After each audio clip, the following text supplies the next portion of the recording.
রহিম। আসসালামু আলাইকুম প্রিয় মতলববাসী, আশা করি সবাই ভালো আছেন।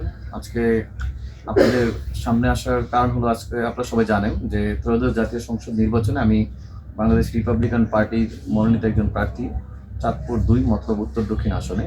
এবং আজকে আমাদের অফিসিয়ালি ডিসি অফিস থেকে প্রতীক বরাদ্দ দিয়েছে, যেই প্রতীক নিয়ে আমরা কালকে থেকে ইনশাল্লাহ সবাই ভোটের মাঠে কাজ করব। আপনারা তো সবাই ইতিমধ্যে হয়তো জেনেছেন নিউজ মিডিয়া বা বিভিন্ন মাধ্যমে যে আমার দলের নিবন্ধিত মার্কাই হচ্ছে হাতি।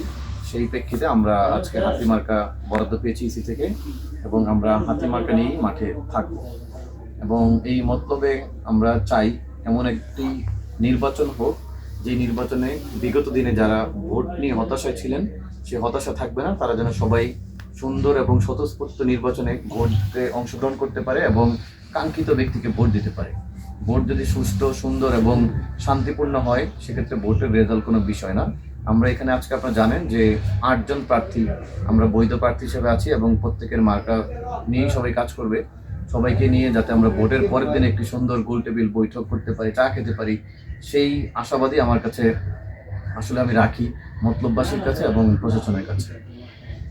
আর যদি বলেন যে মতলবের ব্যাপারে আমার চিন্তা কি, সেক্ষেত্রে বলবো যে মতলব তো আমাদের জন্মভূমি। এখানে আপনারা সবাই জানেন মতলব একটি উর্বর মাটি। মতলব থেকে বিগত দিনে বিভিন্ন বড় বড় পর্যায়ে, আন্তর্জাতিক পর্যায় পর্যন্ত অনেক নেতা তৈরি হয়েছে, অনেক বড় বড় অফিসার তৈরি হয়েছে। আপনারা জানেন যে বর্তমান বিডার চেয়ারম্যান, উনি আমাদের মতলবের। এখন বর্তমান যে আমাদের প্রধান উপদেষ্টা বিশেষ সহকারী আলী রিয়াজ স্যার, উনি আমাদের মতলবের।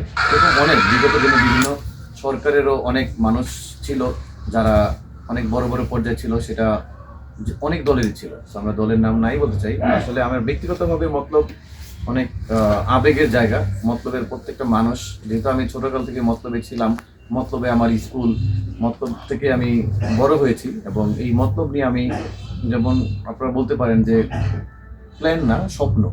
আমি মতলব নিয়ে অনেক স্বপ্ন দেখি। আর এই স্বপ্নর যাত্রা করতে গেলে আসলে একটা সুন্দর জায়গা আপনাকে